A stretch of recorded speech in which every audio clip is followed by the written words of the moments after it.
Hey, what are you doing sleeping here? You're not telling me to take this, are you? Sean, always particular about food, seemed to have keenly spotted the frozen food in the lunchbox. Sorry.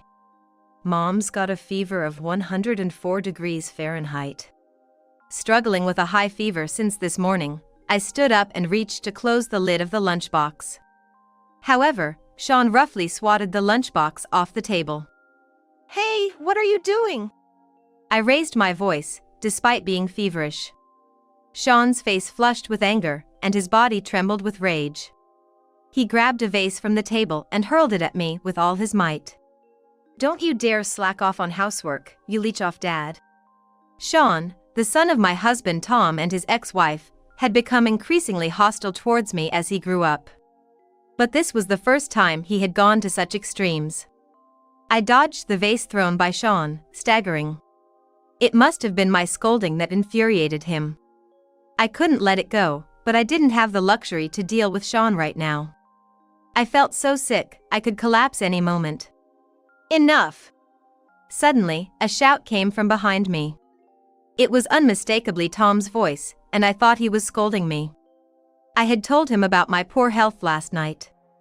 It was too much to be yelled at just for cutting corners on the lunch.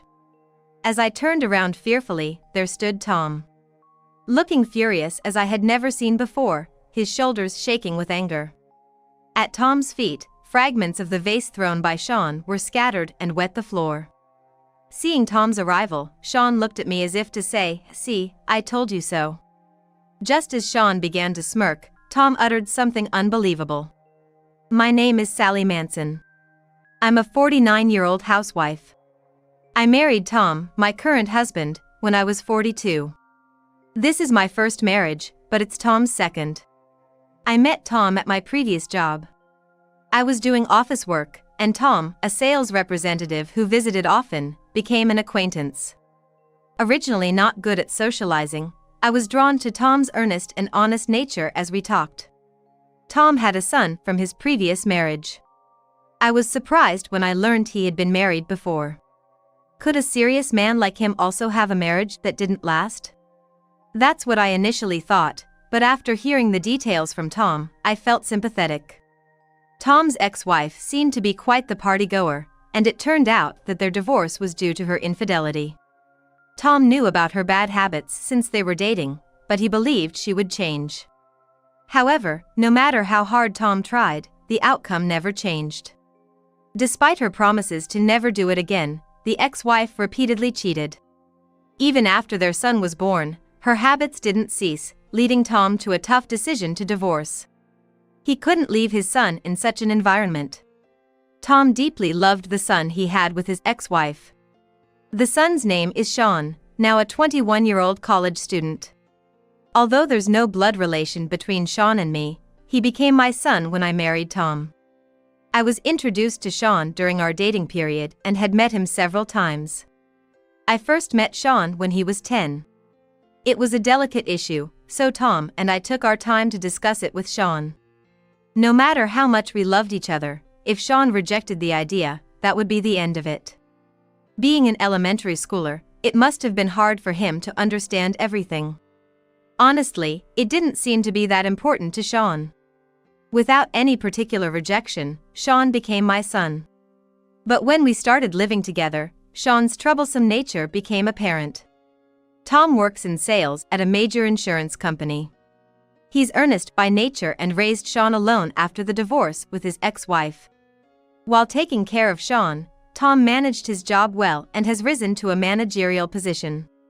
Through his hard work, Sean never had to experience any hardship. However, there are limits to single parenting. Tom often came home late from work and had to leave Sean alone. Although his parents lived not too far away, Tom, being serious, didn't want to rely on them too much. This led to him being overly indulgent with Sean. He compensated for his absence by buying Sean various things and spoiling him. Sean grew up cunning, learning that he could get anything he wanted by behaving well in front of his father. He became adept at misbehaving without adults noticing. I met Sean at exactly that time. For Sean, my presence was nothing but a nuisance. He probably thought that a new mother figure would restrict his freedom. However, he didn't oppose the marriage because he saw me as an outlet for his stress. Even as a child, he exploited my delicate position. Before the marriage, I was a guest, and Tom prioritized me. But once married, we were a family. Sean understood this and knew that Tom would put his own flesh and blood first. Whose words would Tom believe first, mine or Sean's? When the three of us started living together, Sean's attitude towards me changed drastically, and his harassment began. I was prepared for some rebellion from an elementary school boy, but I was shocked when Sean first spouted, "You're getting fed by Dad, so it's only natural to take care of me, right?" What I say goes, remember that. When I heard these words, I was furious. These aren't words a child should say to a parent, and they're unacceptable. "Sean, do you realize what you just said? Even as a joke, there are things you shouldn't say. Think about why Mom is so angry now." Sean just smirked at my words, seemingly enjoying the situation of being scolded. It was eerie to see him smirking while listening to my serious reprimand. He fully understood his position as a stepchild and how we were perceived by others. Never having much interaction with children before, I was horrified by his cunning. I never imagined a child could say such things. That night, when Tom came home, I told him about the incident with Sean. His unnerving behavior, the verbal abuse towards me. I appealed to Tom while nearly panicking. But contrary to my expectations, Tom's reaction was just as Sean had predicted. "Sean said that to you? No way! Aren't you exaggerating a bit? Sean's not the kind of kid to say such things." Tom didn't take my report seriously and refused to believe Sean's harsh words. No matter how much I insisted, Tom's reaction remained unchanged. In fact, he seemed irritated by my persistence. "Sally just finds Sean, who isn't her real son, bothersome," he implied without saying it directly, but his actions hinted at such doubts. "Let's drop this topic. You used to care so much for Sean before we got married. I'm disappointed in you," Tom said, sighing deeply. I never wanted to hear such words from Tom's mouth. Despite everything, I had been seriously engaging with Sean. I no longer thought of him as just someone else's child. But from Tom's perspective, as Sean's biological father, maybe he saw things differently. I felt crushed by Tom's words. If I said more, it might even worsen my relationship with Tom. So, I felt it was better not to discuss Sean anymore. Sean, who had secretly witnessed this, gained confidence, believing, "Dad really trusts me." Still, there were times when my patience reached its limit. If things continued like this, Sean would grow into a terrible adult. I was afraid of damaging my relationship with Tom, but each time, I reprimanded Sean and consulted Tom. However, the outcome was always the same. Even when I directly asked Sean, he dismissed it. "Why would I say such things to Mom? You must have misunderstood, or it's a mistake. Does Mom really find me that bothersome?" Sean exploited my position and used it to wedge himself into Tom's heart.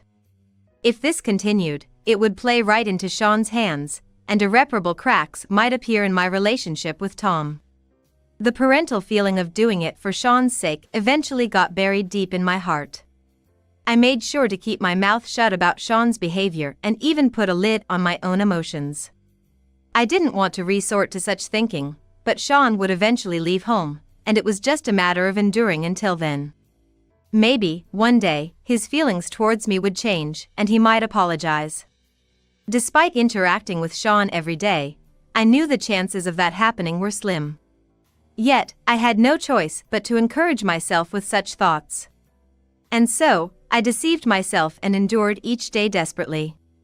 It was on a day when Sean's high school graduation was near. Under the guidance of a top-notch tutor, Sean had secured admission to one of the top universities in the state. Taking his acceptance as a relief, he began to act even more arrogantly than before. That day, Tom was away on a business trip for a few days, leaving the house empty.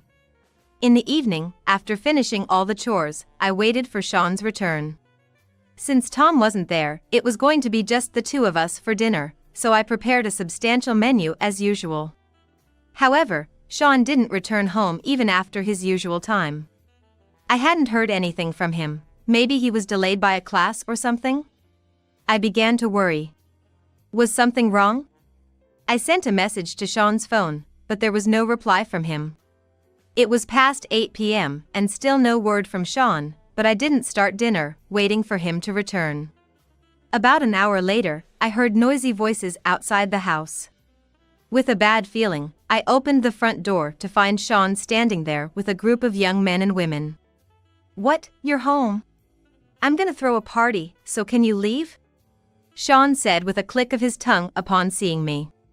From behind, I heard the boys and girls urging, "Hurry up, let's get started." "Leave? I made dinner waiting for you to come home, Sean," I said, bewildered. The idea of college students gathering for a party at this hour was simply unacceptable. "Like I care. This is my house, so get out of the way," Sean shouted and pushed past me into the house, followed by the others. I stood helplessly watching them enter. Soon, loud music started playing inside, accompanied by the students' noisy voices. This was going to be a nuisance to the neighbors. Holding my ears, I hurried to Sean, weaving through the students. "Stop the music right now!" I yelled, trying to be heard over the music. However, Sean deliberately ignored me, pretending not to hear. Overwhelmed by the students' enthusiasm, I felt powerless. I don't know how much time had passed when I began to hear sirens mixing with the loud music. The sirens were from the police, called by the neighbors, as expected. As the parent, I got a thorough scolding, and Sean and his friends were ordered to disperse. I was mortified and sorry for causing such a nuisance over something so trivial. While the police were there, Sean acted meekly, but once everyone left, he started complaining to me. "Who ratted us out? Man, that's so annoying." The next day, when Tom returned from his business trip, I reported the incident and asked him to talk to Sean. "You're not a kid anymore.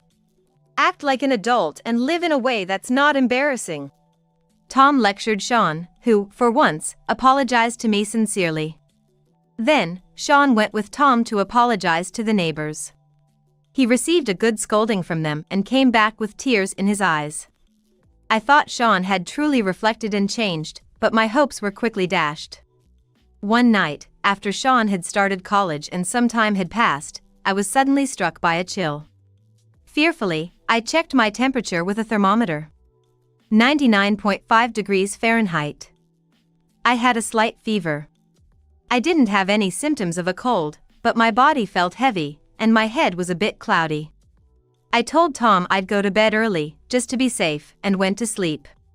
The next morning, my alarm clock rang precisely at 5 a.m., as usual, to prepare Sean's lunch. When I opened my eyes, I was hit with a severe headache, barely able to lift myself up. Somehow, I managed to get out of bed and checked my temperature. 104 degrees Fahrenheit, this was serious. But first, I had to prepare Sean's lunch.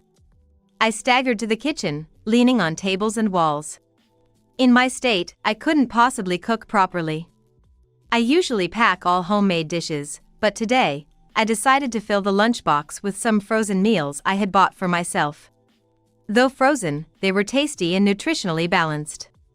So, in my feverish state, I managed to prepare Sean's lunch. Perhaps due to the relief of finishing the lunch, I fell asleep for a while on the dining chair and was awoken by Sean's voice. "Hey, what are you doing sleeping here? You're not telling me to take this, are you?" He was pointing at the lunchbox cooling on the table. Sean, who's particular about food, had quickly spotted the frozen meal. "Sorry. Mom's got a fever of 104 degrees Fahrenheit." I stood up and reached to close the lid of the lunchbox. However, Sean roughly swatted the lunchbox off the table. "Hey, what are you doing?" I raised my voice, despite being feverish. Then, Sean's face flushed with anger, and his body trembled with rage. He grabbed a vase from the table and hurled it at me with all his might. Don't you dare slack off on housework, you leech off dad. I dodged the vase thrown by Sean, staggering. My scolding must have really gotten to him. I couldn't let it go, but I didn't have the energy to deal with Sean right now. I felt so sick, I could collapse any moment. Enough! Suddenly, a shout came from behind me. That voice was undoubtedly Tom's, and I thought he was scolding me. I had told him about feeling unwell last night. It seemed too much to be scolded for taking a shortcut with the lunchbox. When I timidly turned around, there stood Tom. Looking angrier than I had ever seen him, his shoulders shaking with rage. At Tom's feet lay the shattered pieces of the vase Sean had thrown, wetting the floor. Sean looked at me with an "I told you so" expression as Tom appeared. Just as Sean began to smirk, Tom yelled again. "Sean, I'm talking about you." Sean froze at Tom's unexpected scolding. And I was too shocked to follow what was happening. "Huh? What are you talking about, Dad?" Sean, clearly shaken, began to tremble. And approached unsteadily, looking like he was about to cry. "You're sick. You need to rest," Tom said, staring down at Sean as he approached me. I stood there, unable to comprehend the situation or move. Then, Tom slowly put his hand on my shoulder. "Just leave this to me." I timidly looked up at Tom's face and slowly nodded. There was no sign of resentment or anger in his eyes. Rather, they seemed filled with regret and apology. Supported by Tom, I sat down on a nearby chair. As I was seated with Tom's help, Sean, unable to hide his agitation, kept muttering something under his breath. "Thank you," Tom said as he sat me down, then began to clean up the broken vase pieces, ignoring Sean. After collecting the fragments, he carefully wiped the wet floor and picked up the scattered flowers. The few flowers I had bought seemed to have their petals scattered from the impact. Tom filled a cup with water and carefully placed the flowers inside. The heavy atmosphere made it impossible for Sean to say anything. He clearly understood what was about to happen. Tom, turning back to Sean, had eyes blazing with intense anger. "You're no longer a child of this house. Do you understand what you've done to your mother?" Tom muttered sternly, glaring at Sean. In the silent kitchen, Tom's heavy words echoed. "Dad, what are you saying? Stop with the bad jokes. They're not funny." Sean, intuitively grasping what Tom meant, tried to respond jokingly, despite being in a panic. "Pack your bags and leave immediately," Tom said, ignoring Sean's words, and then put his hand on my shoulder. "Now, go lie down in bed." I nodded silently and, supported by Tom, headed to the bedroom. Lying in bed, Tom covered me with a blanket. "I'm sorry. I've been too lenient on you. I felt it, but I never imagined he'd behave like that behind my back. You were silent for his sake, weren't you?" Tom's voice trembled as he repeatedly apologized. "Let's go to the doctor after you rest a bit."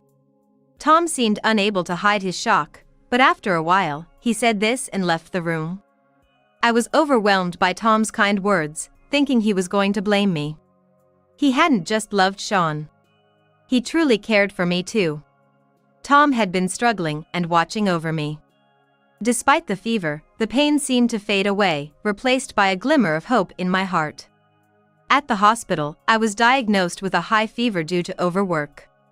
They said I would recover with some rest at home. Back at the house, Sean was still pacing around with a large bag, seemingly in disbelief. As he packed, Tom paid him no attention. Eventually, Sean left the house in resignation. He was a college student, he could manage on his own, but I never imagined it would come to this. He would probably stay with his grandparents or a friend until things cooled down. Tom's anger was extraordinary. Yet, I thought he wouldn't abandon his beloved son. However, Tom's resolve was far stronger than I had anticipated. Sure enough, Sean sought refuge at his grandparents' house. He deceived them, claiming I had kicked him out, garnering their sympathy. "How terrible! I'll talk to your father. Just tell us the truth." Sean, tasting success, plotted to frame me. He claimed that I, not being his real mother, had been horribly harassing him. And that in a panic, he had thrown the vase to defend himself. Dad misunderstood, he cried, winning his grandparents' support. Poor Sean. You can skip college today and rest. Don't worry about your mother, I'll handle her. Pleased with how things turned out, Sean snuggled into the provided bed. I just need to act like a grandson in shock.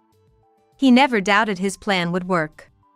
However, Sean was about to face an even greater hell. The next day, buoyed by his grandparents' support, Sean confidently headed to college. If things went well, he could get rid of the nuisance that was me. He had used everyone to his advantage, but it was time. Everything was under his control, or so Sean thought. His smugness shattered as soon as the lecture started. I received a notice from your family about your withdrawal, the instructor said, looking perplexed. The classroom buzzed with whispers. What? That can't be. There must be some mistake. Sean pleaded desperately. The instructor left to check, saying, I'll confirm it. Meanwhile, Sean responded with forced composure to the curious glances. No worries. The teacher's just confused. What a fuss over nothing, he said, but a terrible premonition raced through his mind. No way. After a while, the instructor came back and said matter-of-factly. It's confirmed. Sean, your withdrawal has been processed. The classroom buzzed even more at the instructor's words, and Sean was engulfed in despair. Filled with embarrassment, Sean's face turned bright red as he dashed out of the classroom. This can't be happening, right? What's going on? He muttered to himself as he sprinted down the long hallway. Why was the thought dominating his mind, escaping his lips unintentionally? Sean pulled out his phone and dialed Tom's number. However, Tom had blocked his calls, and Sean couldn't get through. Panicked, Sean hurried to his grandparents' house. When he arrived, he saw his bag thrown outside the front door. What's this? His panic intensified as he rang the doorbell. Seeing no response, he frantically knocked on the door. Grandma! Grandpa! He cried tearfully, but there was no answer from inside. At that moment, Sean realized. He had been betrayed by his grandparents. With nowhere else to go, Sean grabbed his discarded bag and headed home, praying it was all a mistake. But everything pointed to the harsh reality. Sean, sobbing, rang the doorbell of his home, and I answered. What's happening? I know I was wrong. Please help me. He begged tearfully. I let him in. And Sean, feeling a sense of relief, cried even louder. As planned, I took Sean to the room where Tom was waiting. Sean sat down but wouldn't stop crying. Tom silently watched Sean, waiting for him to stop. Unaware of what was happening, Sean kept crying for a while but eventually stopped. Once Sean had calmed down, Tom spoke with a stern face. What do you plan to do by coming here now? Tom's words filled Sean with despair again. He wasn't forgiven, he couldn't return to this house. You should know, your grandparents won't take you in anymore either. I said coolly, like adding insult to injury. The grandparents had initially taken Sean in as planned, only to later turn him away. The shock would be greater this way. It was a retaliation for Sean's betrayal and pretense of repentance. He needed to experience firsthand the pain I had endured. The decision to withdraw you from college won't be reversed. If you want to continue your education, figure out the tuition on your own. I hadn't thought of going that far, but it was Tom's decision. He wanted Sean to fully experience the consequences of his actions. Before I married Sally, I made you endure many lonely moments. That's why I always put you first, even over Sally. You always played the good boy in front of me, and I believed you were reflecting on your mistakes. Tom had spoiled Sean, aware of his leniency but feeling pity for him losing his mother due to parental decisions. He thought the conflicts between Sean and me, his stepmother, were inevitable and believed Sean never crossed the line. However, Sean's continuous verbal abuse and finally throwing a vase at me were the last straws for Tom. He decided to push Sean away, realizing his upbringing had contributed to such vile behavior. He couldn't forgive Sean for tormenting me for years and didn't want to believe it. Taking everything from Sean and pushing him away was, in a way, a punishment for Tom himself. What? I can't get help from Dad anymore? It's impossible, I can't survive alone. Sean cried and clung to Tom, but Tom's mind was made up. Out of a sliver of compassion, Tom handed Sean just enough money to live on for a month. In this limited time, he has no choice but to figure things out on his own. Sean, having been pampered all his life and having everything go his way, was now facing his own hell. His withdrawal from college meant missing out on a promised elite path and ending up with just a high school diploma. He was cut off from his parents and grandparents, now forced to live on his own. The grandparents had always doted on Sean as their grandson. But their views changed after Tom revealed my long suffering at Sean's hands. No matter how beloved a grandchild, some things are unforgivable. Initially hesitant about disowning him, they agreed to cooperate, considering both Tom's firm stance and Sean's behavior. They let Sean in only to turn him away later, a more impactful shock than outright rejection.